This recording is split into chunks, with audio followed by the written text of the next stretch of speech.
Yay! Welcome to day 4 of 50 Shades of Shilamida. I am super excited to be here with you. I just got off an amazing summit call with Manifesting with Emerald on Instagram. You guys should go check her out.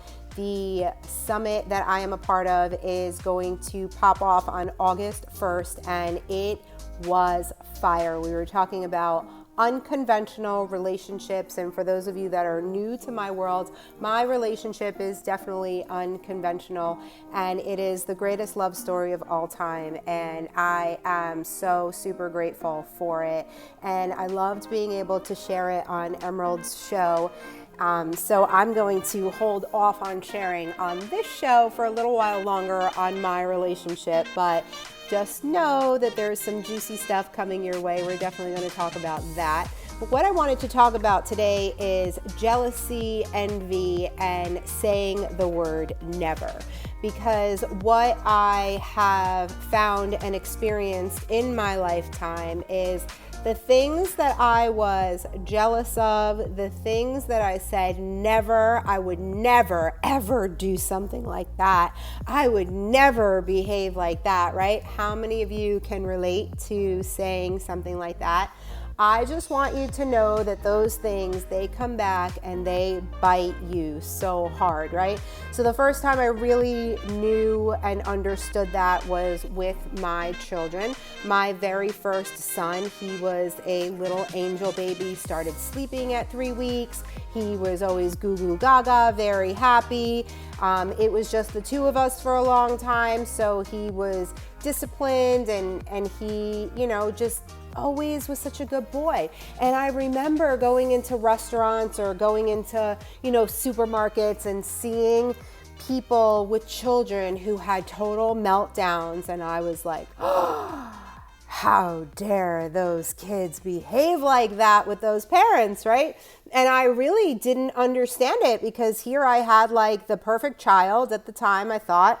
And then the universe gave me Brady, and Brady is my second child, and Brady defied every single rule that Mikey did, and he was a super difficult baby. He was super colicky, he cried a lot, and he was a tantrum kid, and he's got behavior stuff. And here, two sets of children coming from the same parent. They both have different fathers, but it really was an awakening in my life. And I really started to look at things and I started to apologize. And if you heard my show on forgiveness the other day, I talked about ho'oponopono.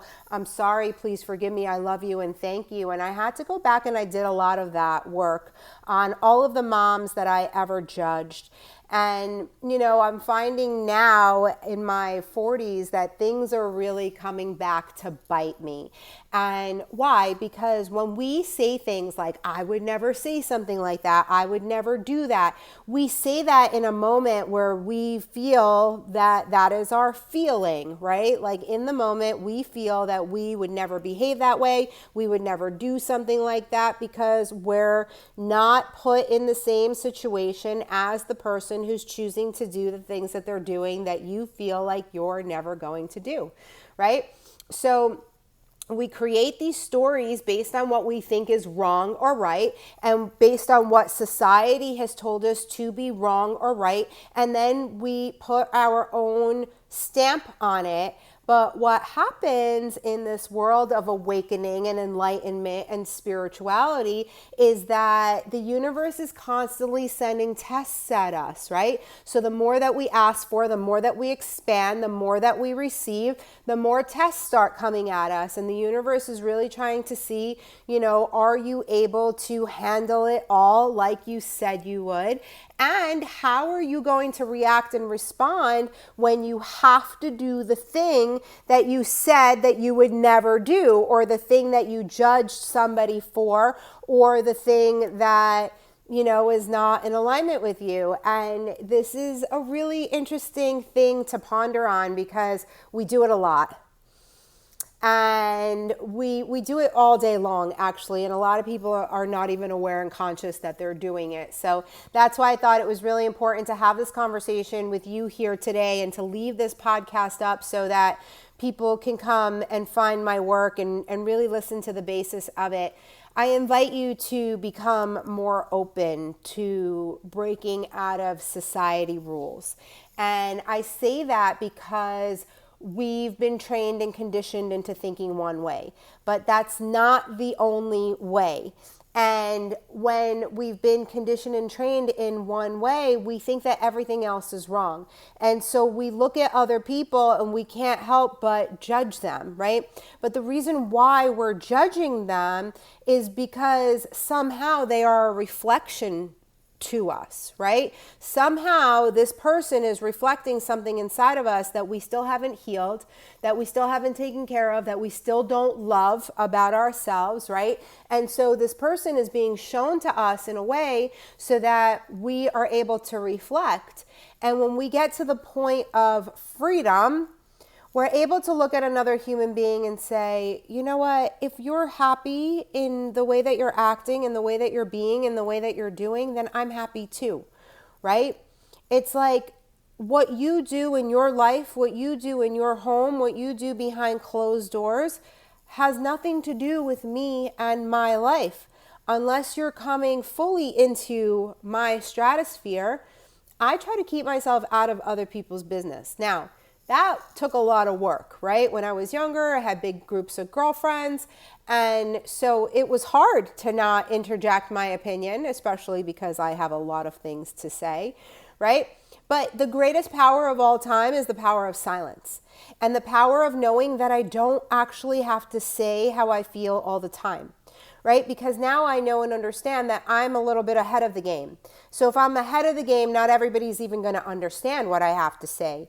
So sometimes it's better not to say anything at all than to try to convince somebody to see things the way I see them when they haven't seen it yet for themselves, right? So a lot of you might be able to relate to this. But there are some of you that are listening to this and you are a know-it-all. You are opinionated AF. You think that your word and thoughts are the only one, right? And you feel like it's your mission in life to tell people or to show people or to make sure that they know how you feel. And the truth of the matter is that we all came here with our own contracts. We all came here with our own purpose. So my purpose is very different than your purpose, and your purpose is very different than your best friend's purpose. And so when we start to interject our feelings and our opinions onto somebody else, we're actually getting in their way of their creativity and their ability to be able to decide on their own, right? How many of you have a best friend or a sister or, a partner and you just can't help yourself? They do something, they go out with somebody, you have an opinion on everything, right? You have an opinion on who they date, you have an opinion on what that person acts like.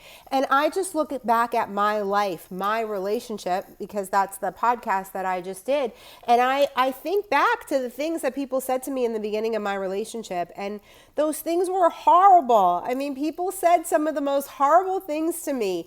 And if I would have listened to them, I would have missed out on the greatest love of all time, right? So that's what I'm here to share with you today. And the message of what I'm really trying to drive home is that you have to become comfortable within yourself. You have to figure out what freedom means for you. And you have to connect to that part inside of you because nobody can make that decision for you, right?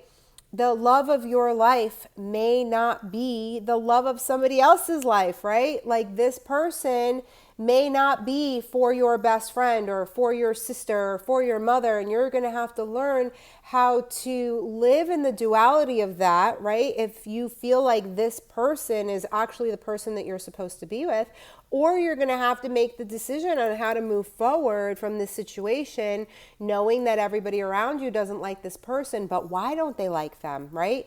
Is it because your best friend is single and so she just can't handle the fact that you have a relationship and she doesn't want you to be in that? Or is there something deeper to it? Or is there something really wrong with the guy and they're trying to signal things to you, right?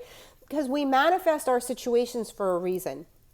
We manifest our relationships for a reason, right? And not everybody is meant to be with us for a reason, a season, or a lifetime. Everybody is meant to be with us for a reason, a season, or a lifetime, right? Not everybody is meant to be with us for a lifetime. So that's the important part of this knowing, is that we have friends, right? When we were younger, when I was personally going through my spiritual transformation started when I was 23 years old. So when I was 23 years old and I had, my sorority sisters and I still have my high school friends, I thought that those were the people that I was supposed to go through life with, right? Because those were the people that were in my life then. I thought that those were the people that I was supposed to go through life with, and I thought that their word was gold. So anything that they said to me, any of their opinions, that's what I was constantly listening to. And I was basing my life off of them and their opinions. And now, 20 years later, I know and understand that my life is always ahead of others. My thinking is always ahead of others, and my knowing is always ahead of others. And that's because I'm a projector in human design, which I'll do a show on human design just for those of you that have never heard of it before so that you can understand. But really learning about my human design has given me this confidence of allowing myself to be me, right? In my relationship, it took years of work to really be comfortable in my relationship, to work out the shame that I felt, to work out the guilt that I felt, to work on myself so that I could love deeply and unconditionally, right? These are all of the things that we don't really think about, but these are the things that we're going through in our mind. And so there's a lot of thing that happens in our mind. And our mind disconnects us from the embodiment of life, right? Because when we're stuck in our head, we're not actually living in the now. We're creating scenarios that are not there. And it's so easy to create these doomsday scenarios, right? Like, I used to be the worst overthinker of all time. And if I would get into a fight with someone or an argument or a confrontation, and then I would leave that situation and I would create like the worst scenarios of all time. And then I would cry about it and I would be anxious about it. And like, it was all made up in my mind, right? And I know that you can relate to this because I'm not the only one that does things like this. And I'm so happy to say that you are able to control these thoughts in your mind. Something that really helped me was homeopathy. Homeopathy was one of the very first things that actually helped me with that mind control, right? That racing mind that was always making up stories, always making up the worst case scenarios. And then I would allow myself to live in the worst case scenarios that weren't even real. I wouldn't even allow the situations to play out. And what I did instead was I manifested some pretty horrible things for myself because of the thinking, right? So if you spend your days thinking about horrible things, chances are you're manifesting horrible things into your life because what we think we create, right? So you hear of like some really like crazy far-fetched stories, and then if you have the opportunity to have a conversation with that person, they'll tell you that that's one of their fears. Like, I remember a girlfriend of mine got robbed, and I asked her the question. I said, did you ever think about getting robbed? And she was like, oh yeah, all the time. And then the other day I went out to dinner with a group of friends, and one of my friends kept talking about memory loss and dementia. And she kept saying it in an I am. And I was really trying to be on my best behavior on that dinner and not, put the spiritual woo-woo stuff out there. And all I was thinking was, oh my gosh, she's probably going to end up with dementia because she keeps saying it. It probably came out 6, 7, 8 times during dinner. So I can only imagine how many times it comes out in everyday life. So we really need to be careful with our words and our thoughts. And this is something that I learned several years ago because I used to be a very sarcastic individual. I still am. Let's not get carried away. I still am. But my sarcasm is very different. And I think twice before I say a lot of the things that I say because I realized that there's truth behind sarcasm, right? The universe does not know when you're joking. The universe takes the vibration of the energy. So if somebody says to you, oh, you look really nice today, and you don't receive that comment and say, thank you so much, but instead you're like, oh, really? I look so fat. This dress is so old. Oh, I can't believe you said that. And you negate the receiving, right?